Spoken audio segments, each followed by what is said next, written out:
Amen, amen. C'est vraiment notre prière.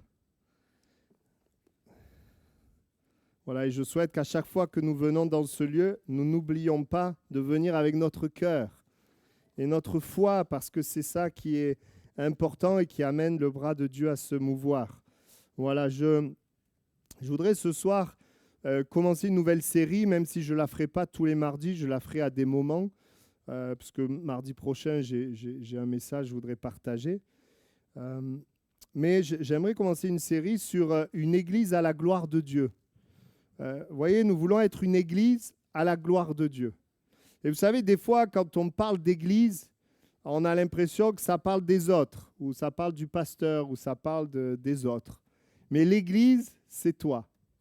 L'église, c'est moi, l'église, c'est toi. Un jour, j'ai compris, quand les gens critiquaient l'église, qu'en fait, l'église, c'était aussi moi. Et que, de ce fait, je pouvais aussi contribuer à ce que la relation avec les frères et sœurs, à ce que les choses qui se passent au milieu de nous puissent être à la gloire de Dieu. On a tous un rôle à jouer, et j'aimerais qu'on réalise que l'Église, c'est nous, pas seulement toi, mais toi avec tes frères et sœurs. Vous savez que dans les Actes, quand on parlait de l'Église, avant même le bâtiment, c'était l'Ecclésia, le rassemblement des croyants. Voilà, et vous savez, là, on est dans ce lieu. Merci Seigneur, c'est un bel outil de travail, mais si un jour la persécution venait et qu'on ne pouvait plus se rassembler, il n'y aurait plus l'Église, le lieu, mais il y aurait toujours l'Église, les gens. Et peut-être qu'on se rassemblerait dans des maisons, mais on continuerait toujours de se rassembler. Et ce qui est merveilleux, c'est que dans plusieurs pays où l'Évangile est combattu, les chrétiens se rassemblent alors qu'il y a un danger, alors que c'est difficile, et Dieu fait son œuvre. Et Dieu fait son œuvre, et les âmes viennent à Dieu, se convertissent, il y a des miracles, des prodiges, parce que rien n'arrête Dieu. Amen. Voilà, et nous, on ne veut pas laisser l'adversaire arrêter notre foi. Alors, alors, il y aurait beaucoup d'églises, il y a pas mal d'églises dans la Bible qui peuvent être des exemples, et j'aimerais qu'on puisse nous arrêter sur l'église de Jérusalem et voir quelques caractéristiques de cette église, mais ce soir, on n'en verra qu'une. Comme c'est une série, peut-être qu'on en verra à d'autres moments, on verra d'autres caractéristiques. Mais ce soir, on va regarder à une des caractéristiques. Mais avant de voir une des caractéristiques de l'église de Jérusalem, j'aimerais qu'on prenne Actes chapitre 2, verset 41, puisque ce verset nous montre le fruit et ce qu'il y avait dans cette église. Et c'est parce qu'il y a ce fruit et parce qu'elle est aussi dans la parole de Dieu, qu'on va s'y intéresser, parce que nous désirons que l'église d'Albi puisse porter le même fruit que l'église de Jérusalem. Amen. Alors, qu'est-ce qui est écrit? Verset 41. Alors, on est vraiment au tout début de l'église, puisque l'église de Jérusalem, c'est ce qu'on appelle l'église primitive, la première église. Il est dit, ceux qui reçurent de bon cœur sa parole furent baptisés, et en ce jour-là, le nombre des disciples s'augmenta d'environ 3000 âmes. Amen. Voilà, alors on est au tout début, et la Bible dit qu'il va y avoir 3000 âmes. Et un petit peu plus tard, cette église va encore grandir. La parole de Dieu va nous dire qu'il va y avoir encore plusieurs âmes qui vont se rajouter. Et c'est vraiment notre cœur et notre désir que des âmes s'ajoutent à l'église. Vous êtes d'accord? On a eu la joie, il y a 2 dimanches, j'ai eu la joie de partager une partie de ce que le Seigneur a fait cette année au milieu de nous. Personnellement, ça m'a encouragé. Parce qu'en rassemblant tout ça, je me suis rendu compte que Dieu agissait. Ce n'est pas que je ne le savais pas. Mais vous savez, des fois, on a tellement les problèmes qu'on oublie de voir tout ce que le Seigneur fait. Et donc, on va s'intéresser à cette église parce que des âmes se sont ajoutées. La Bible dit que c'est le Seigneur qui a ajouté des âmes à l'église. Et à cause de des conversions, vous savez que c'est aussi une des directions que nous avons au milieu de nous. Nous voulons voir des âmes être sauvées, des âmes naître de nouveau, des personnes se convertir à Jésus. Et Dieu sait que c'est son œuvre. Mais nous avons un rôle à jouer en tant qu'Église. Et à cause du fruit de cette Église et de la parole de Dieu qui nous la présente, nous allons nous arrêter sur certains points. Si ce n'est pas la Bible qui influence l'Église, ça sera le principe de ce monde. Et moi, je ne désire pas que l'Église soit influencée par le wokisme et par tout ce qui se fait autour de nous, mais que l'Église soit influencée par le Saint-Esprit et la parole de Dieu. Amen. Alors, ce qu'on veut ensemble, c'est une Église à la gloire de Dieu et qu'ensemble, nous contribuions à être cette Église. Alors, le point que j'aimerais souligner aujourd'hui, on va le lire ensemble. J'aimerais qu'on puisse lire donc le verset qui suit, le verset 42. « Il persévérait dans l'enseignement des apôtres. » Voilà, il y a dans la communion fraternelle, la fraction du pain et dans les prières. Mais je voudrais m'arrêter sur « Il persévérait dans l'enseignement des apôtres ». Il y a plusieurs choses que nous pouvons dire. Juste avant de, et c'est important, avant de parler de cela, de ce point, quand vous lisez l'Écriture du verset 41 au verset 47, vous allez voir différentes caractéristiques de l'Église primitive, l'Église de Jérusalem. Et j'aimerais dire, et ça c'est très important, c'est vraiment un fondement, que tout ce que nous allons voir, et en tant qu'Église, nous n'allons pas juste imiter des choses qu'il faisait, parce que tout ce qu'il faisait, c'était en fait lié au fait qu'il venait de recevoir la puissance du Saint-Esprit. Il venait de vivre ce qu'on appelle la Pentecôte. Et la Bible dit, c'est parce que le Saint-Esprit était répandu sur eux que Pierre a prêché, que des âmes ont été convaincues et que des âmes se sont tournées vers Dieu. Et donc, on va voir des points, on va voir un point ce soir, mais ces points-là sont initiés par le Saint-Esprit. Si j'essaie de copier ces points sans qu'il y ait cette vie de l'Esprit, ça n'amènera pas la gloire de Dieu. Et je vais vous donner un exemple très pratique. Dans un des versets que je n'ai pas lu, il est dit qu'ils vendaient leurs propriétés et leurs biens et ils le partageaient le produit entre tous selon les besoins de chacun. Si je vous prêche ça comme une méthode, eh bien, est-ce que vous allez aller vendre votre propriété et partager? Ça serait une folie, non. Mais pourquoi ils faisaient cela? Ils faisaient ça parce que l'Esprit de Dieu était tellement à l'œuvre que ça les amenait à cet amour de pouvoir faire cela. Et nous devons comprendre que nous n'appliquons pas juste des principes, mais nous désirons le même esprit qui amènera aussi l'amour au milieu de nous. Amen. Alors peut-être qu'on ne va pas vendre la propriété, voilà, il faudrait vraiment une visitation de Dieu, mais peut-être qu'on va pouvoir justement plus aimer que s'il ne nous remplissait pas, s'il ne remplissait pas notre cœur. D'accord? Donc nous devons comprendre que ces points, en réalité, ces points, c'est ce vers quoi le Saint-Esprit veut vous amener. Et si ces points sont lourds, c'est que peut-être qu'on a besoin d'être renouvelé et rempli à nouveau du Saint-Esprit. Et donc le premier point, c'est qu'il persévérait dans l'enseignement des apôtres. Le Saint-Esprit va vous amener à persévérer dans l'enseignement des apôtres. Qu'est-ce que ça veut dire? Eh bien, c'est ce qu'on va détailler ce soir. L'enseignement, dans une des traductions, c'est la doctrine, c'est-à-dire une vérité applicable pour notre vie chrétienne.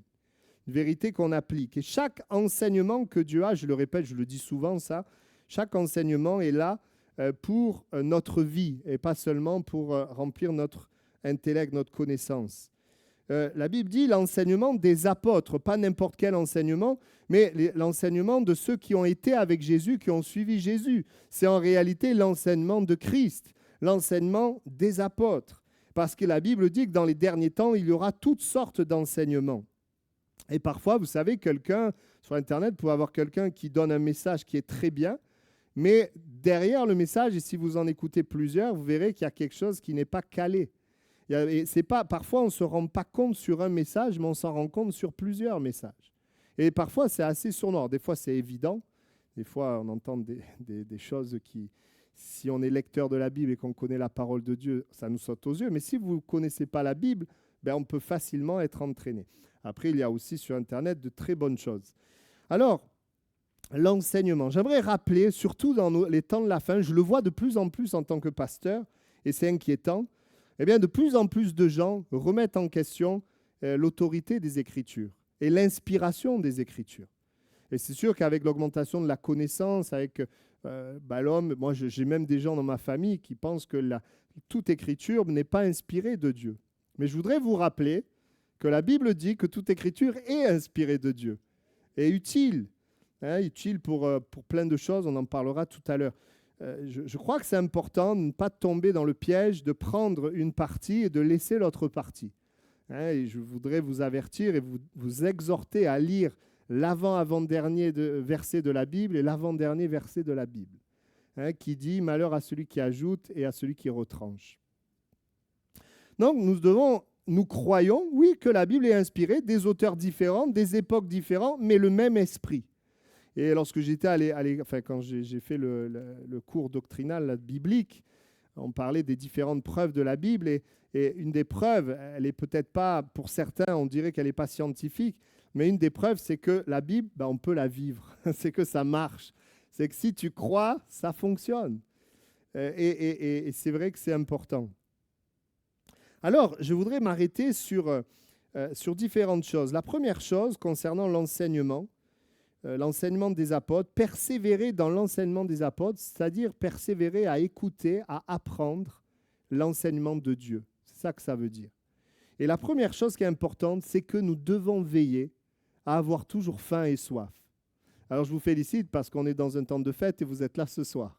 Donc il y a faim et soif. Alors, ceux qui ne sont pas là, ce n'est pas qu'ils n'ont pas faim et soif, mais comme on est dans un temps de fête un peu particulier, certains sont dans les familles, certains sont à droite et à gauche. Mais je ne parle pas pour un moment particulier, mais dans notre marche, dans notre vie, est-ce que nous avons faim et soif d'apprendre de Dieu et d'être enseignés? Je crois que c'est très important. Ce n'est pas le lot juste des jeunes convertis, et je bénis Dieu parce que j'ai pas mal de jeunes convertis ce soir, mais c'est le lot de tous les croyants.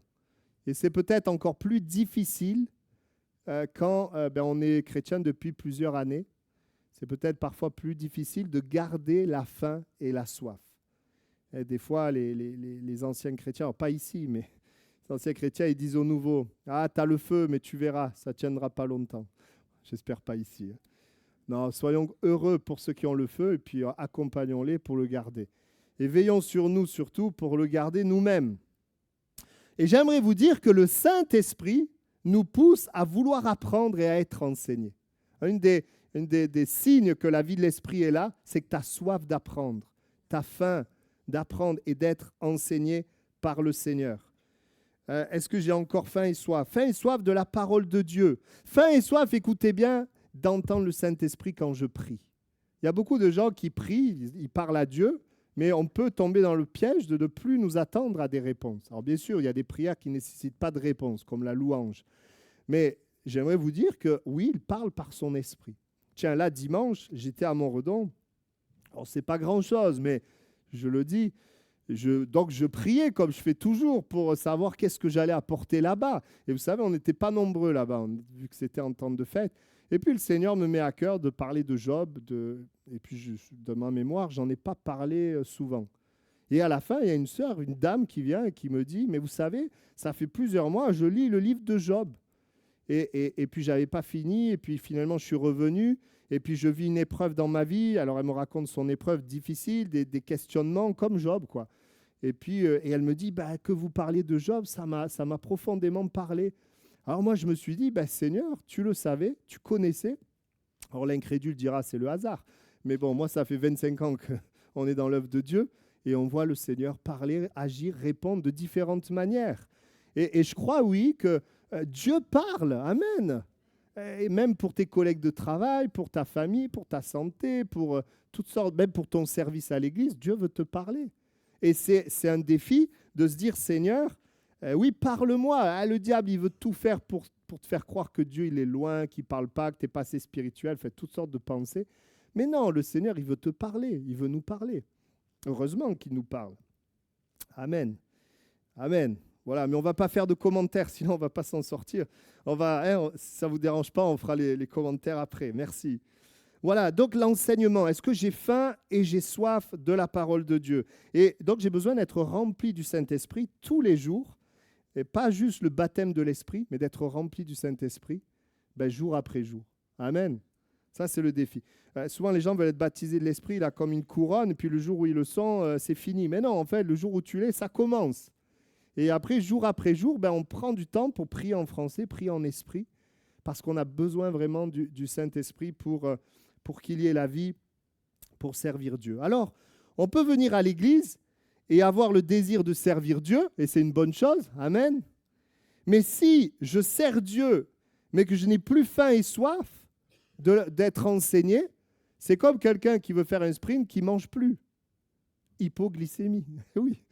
Si je veux servir Dieu, je fais, et je me nourris pas, j'ai plus de rapport à la Bible, j'ai pas la voix de l'esprit qui retentit, et j'écoute plus les enseignements de l'Église, eh bien je vais me retrouver à manquer de force, à fatiguer et même à tomber malade spirituellement.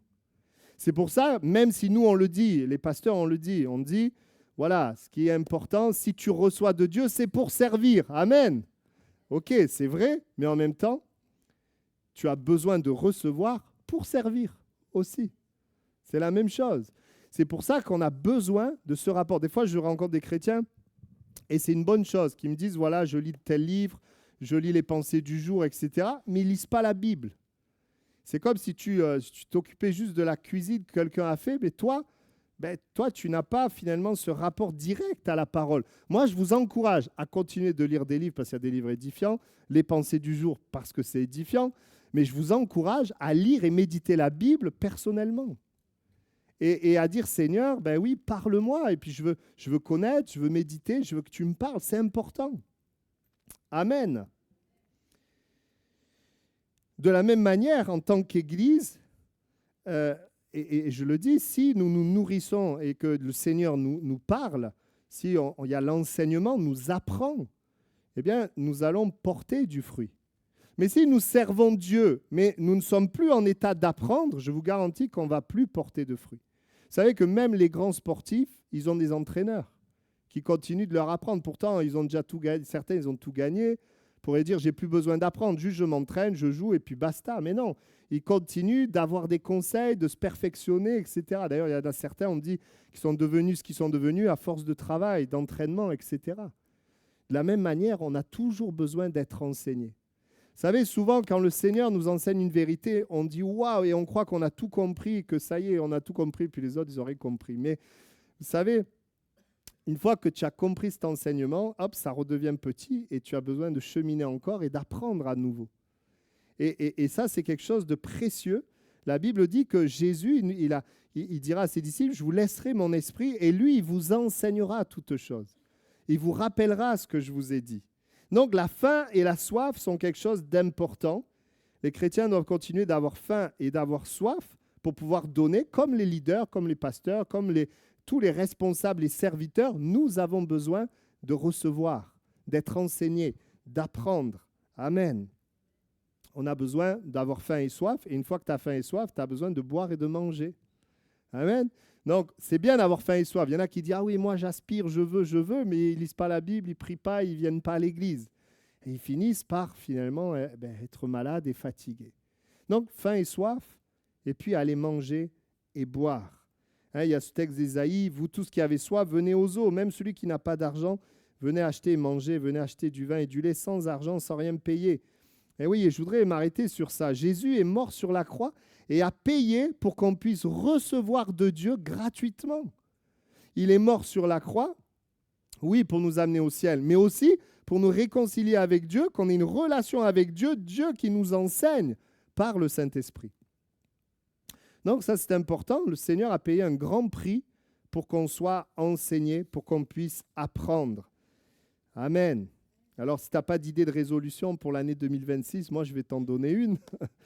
C'est celle d'avoir vraiment une fidélité, on va en parler, dans le fait de recevoir la parole de Dieu. Dans ta vie d'église, dans ta relation personnelle avec le Seigneur. Amen.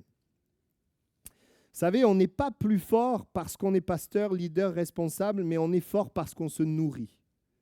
On est fort parce qu'on se nourrit. Si tu ne te nourris pas, tu faiblis. Jésus dira, l'homme ne vivra pas de pain seulement, mais de toute parole qui sort de la bouche de Dieu. On a besoin de la vie de Dieu à l'intérieur de nous. Nous avons compris que la vie, ce n'est pas que la vie physique. Ce n'est pas que nos 5 sens. Mais il y a une vie spirituelle. Et nous avons besoin, cet être spirituel, de le nourrir. Sachant que nous avons ce qu'on appelle la chair qui combat cela. Donc, quand tu ne viens pas à l'église ou que tu ne pries pas ou que tu ne lis pas la Bible, t'inquiète pas, Dieu ne te condamne pas.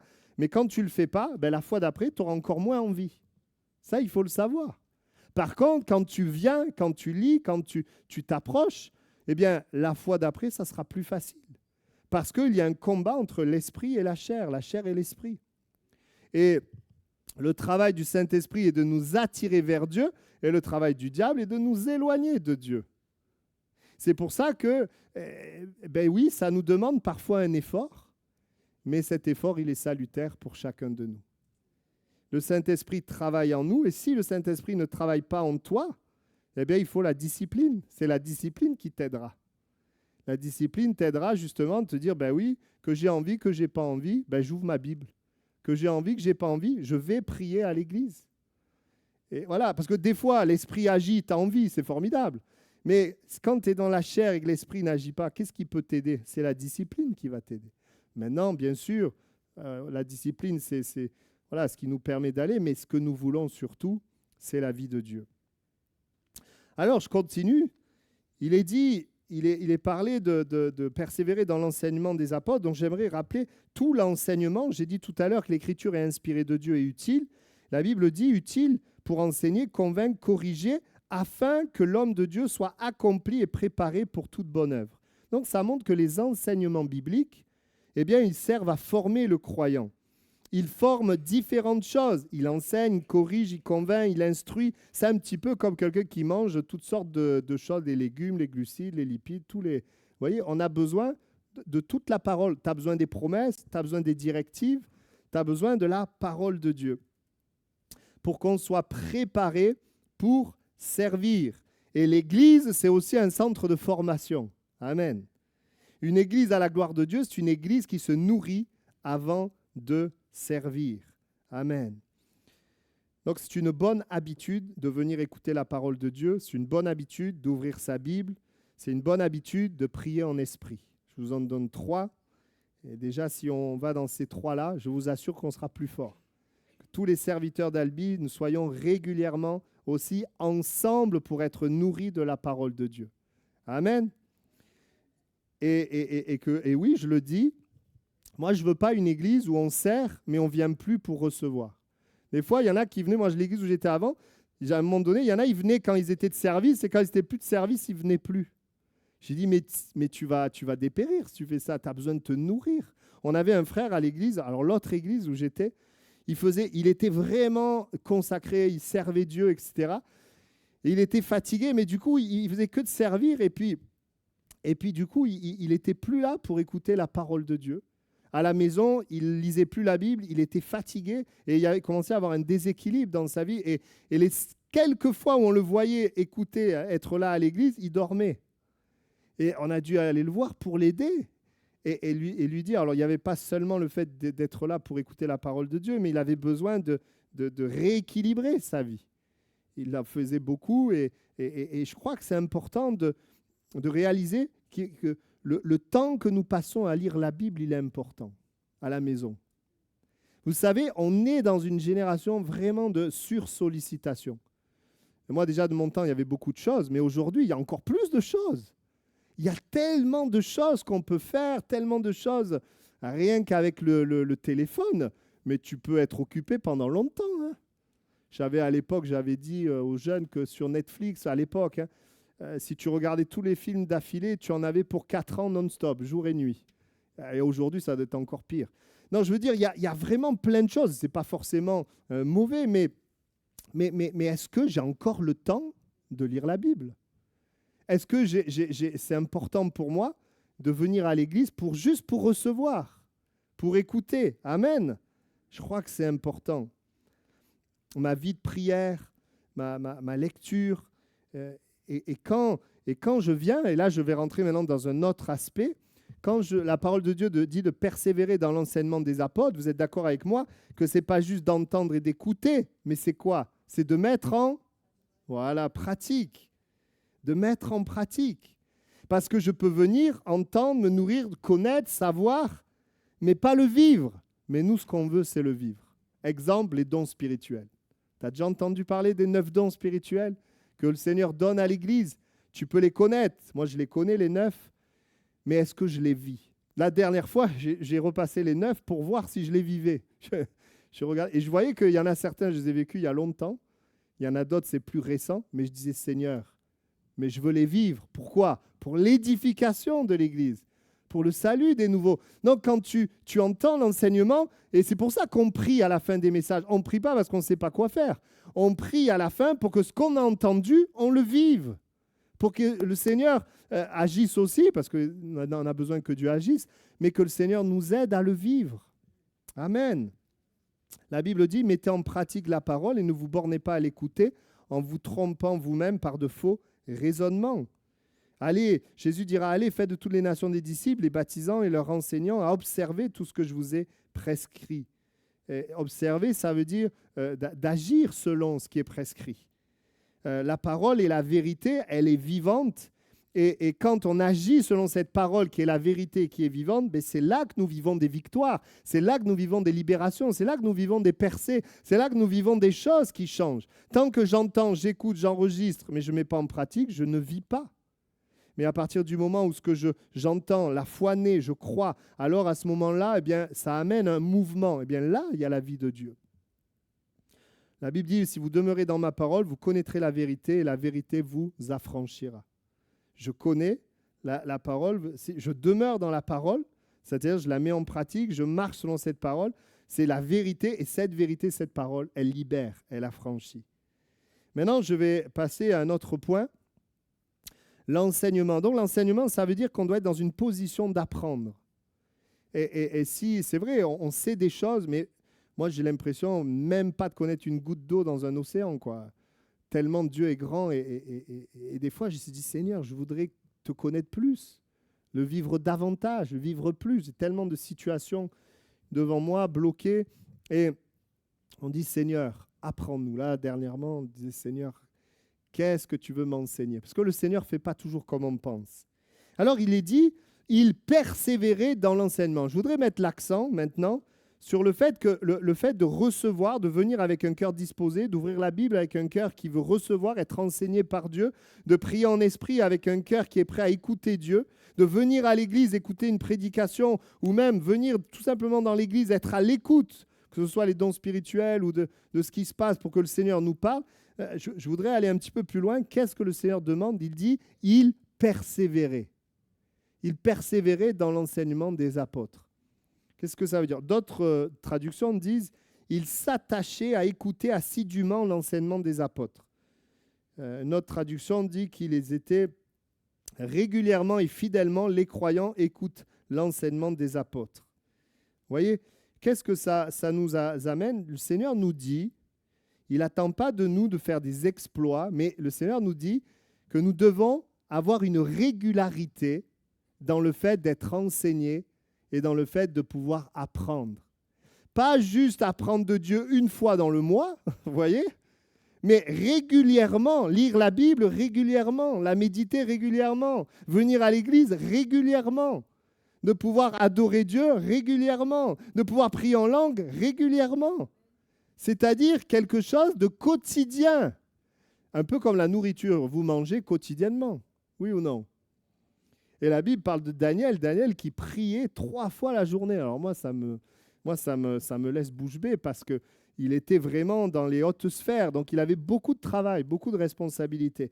Et qu'est-ce que le Seigneur nous dit? Alors, il ne nous dit pas un nombre, mais il nous dit que ça soit régulier, en fait. Persévérer. Que je sois seul à la maison ou que nous soyons ensemble, dans les deux cas, nous avons besoin.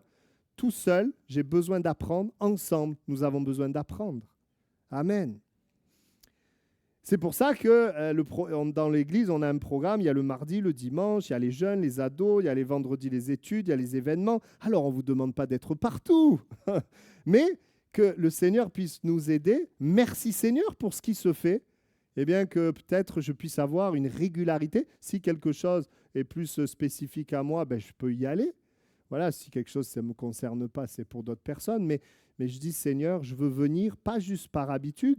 Je veux une habitude, mais pour être enseigné, pour apprendre, pour aller plus loin.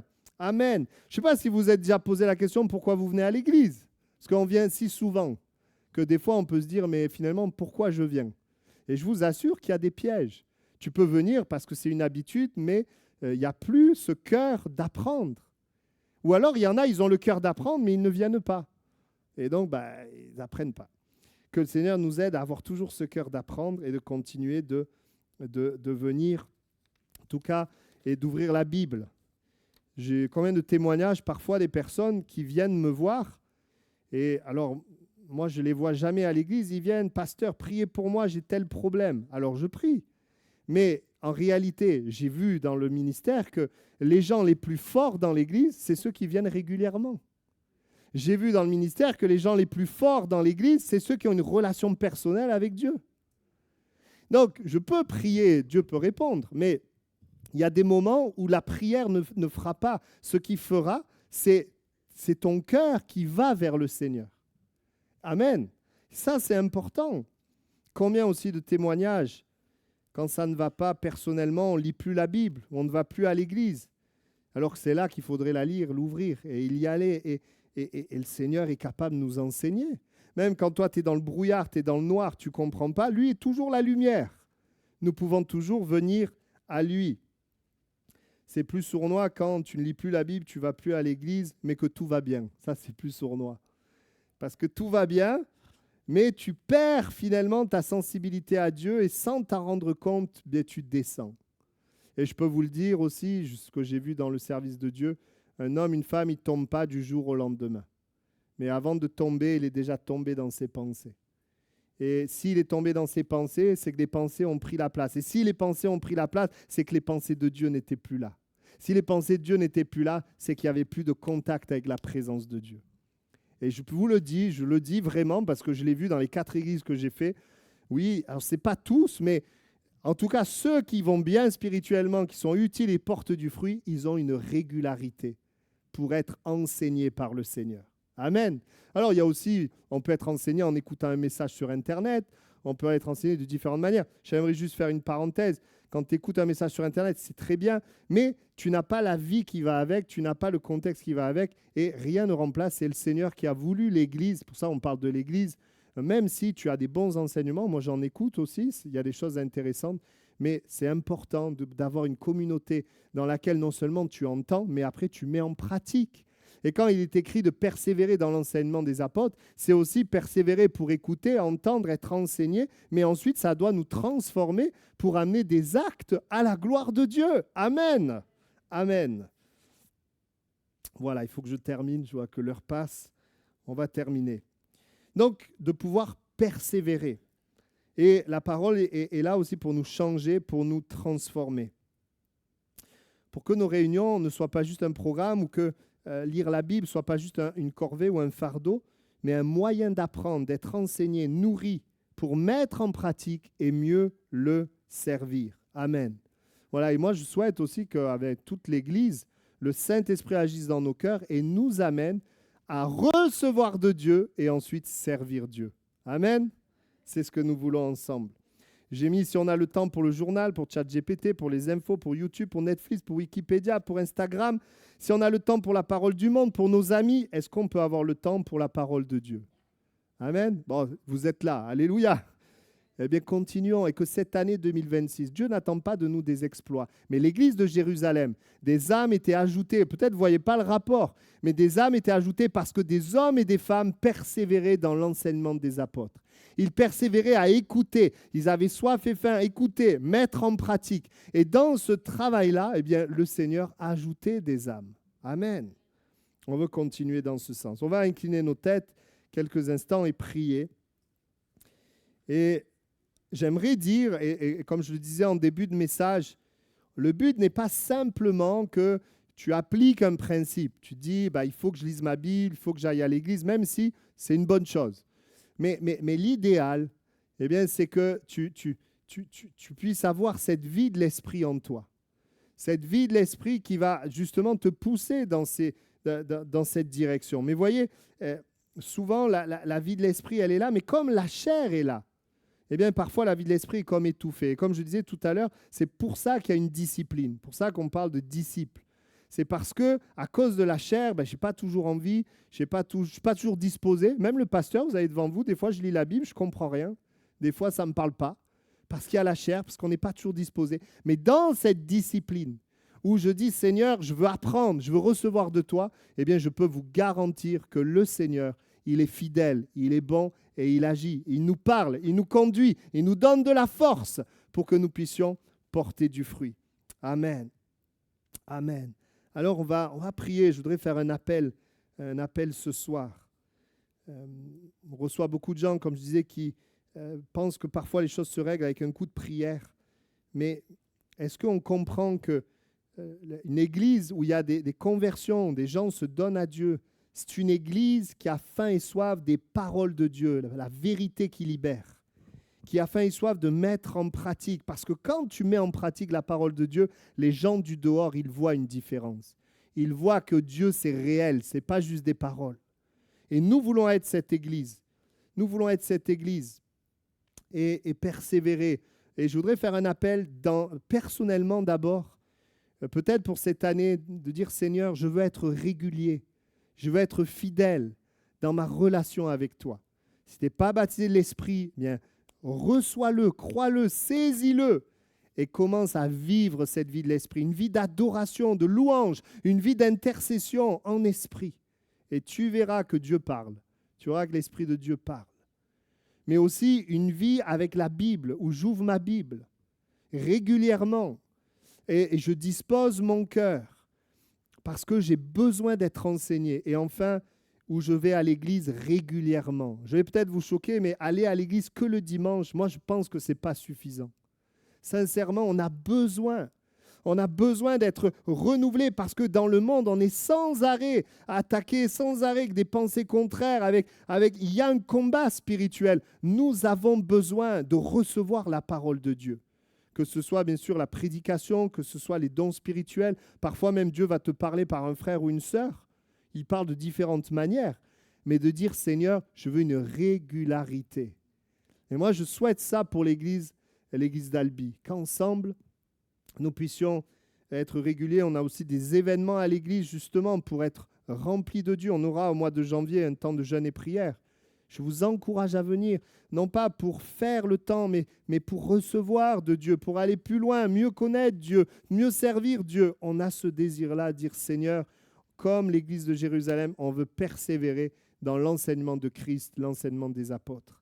Amen. Et s'il y a quelqu'un ce soir, le Seigneur lui parle, et tu te dis, mais c'est vrai. Et vous savez, j'ai vu souvent, quand les chrétiens, ils ne viennent plus à l'église ou ils ne lisent plus la Bible, quand ils sont nés de nouveau, ils le ressentent. Ils le savent dans leur cœur. Et des fois, ils me disent, oh là là, ça m'a manqué l'église. Ou ça m'a manqué de prier. Ou ça m'a manqué de passer du temps. Oui, parce que c'est le ministère du Saint-Esprit de nous amener à ouvrir nos cœurs, à recevoir, mais aussi à mettre en pratique. Alors, si tu veux prendre cette décision, je ne vais pas forcément faire un appel à lever la main, mais tu peux là, à ta place, dire Seigneur, en 2026, aide-moi à être régulier. Régulier. Moi, je sais que l'Église va être bâtie avec des gens réguliers. Ce n'est pas avec des gens qui ont des talents. Si la personne elle a un talent, mais elle a une fois par mois, on ne va pas pouvoir faire grand-chose. Mais si les personnes sont régulièrement là, s'exposent à la présence de Dieu, laissent le Seigneur les changer, les transformer, reçoivent la parole, l'Église va aller de l'avant et le Seigneur va ajouter des âmes. Et je bénis Dieu vraiment pour toutes les personnes fidèles au milieu de nous. Je rends gloire à Dieu, tellement précieux, et je bénis le Seigneur pour ça. Alors prends cette décision là où tu es à ta place, si le Seigneur te parle, parce qu'il y a une grande bénédiction dans cette décision. Souvent, on croit que quand il y a quelque chose d'extraordinaire que Dieu agit, mais en fait, je peux vous garantir que dans le choix d'être fidèle, dans le fait de s'exposer à Dieu, il y a une grande bénédiction. Tu vas être gardé de bien des choses. Tu vas être inspiré pour des personnes. Tu vas être fortifié. Dieu va s'occuper de tes besoins parce que tu t'occupes de lui. Il y a tellement de bénédictions à dire, Seigneur, je viens recevoir ton enseignement. Je ne veux pas dire je sais, mais je suis là face à mes défis, face à mes combats, et je reconnais que ce que je sais ne suffit pas face à ces défis. Alors j'ai besoin que tu te révèles et que tu m'apprennes. Ce que je vous dis à vous, je me le dis à moi, évidemment. Prions le Seigneur. Merci, Père, merci pour ta parole. Nous voulons, comme cette église de Jérusalem, nous désirons, Seigneur, persévérer dans l'enseignement de la parole de Dieu, l'enseignement des apôtres. Merci parce que dans cet enseignement, il y a tout ce dont nous avons besoin. Notre identité en Christ, notre héritage, ce pourquoi nous sommes sur terre, comment nous pouvons être vainqueurs. Et Seigneur, parfois, nous cherchons des raccourcis. Mais Seigneur, tu nous rappelles, Seigneur, ce soir que tu es dans cette persévérance, qu'il y avait cette force dans leur cœur et qu'il y a eu aussi ces âmes qui étaient ajoutées à l'Église. Nous voulons être une Église qui apprend pour changer, pour être, Seigneur, davantage à l'image de Christ. Je te prie de me transformer pour que le monde voie que tu es réel. Seigneur, bénis mes frères et sœurs qui sont venus ce soir et qu'il y ait quelque chose de l'Esprit de Dieu dans leur cœur. Merci. Amen.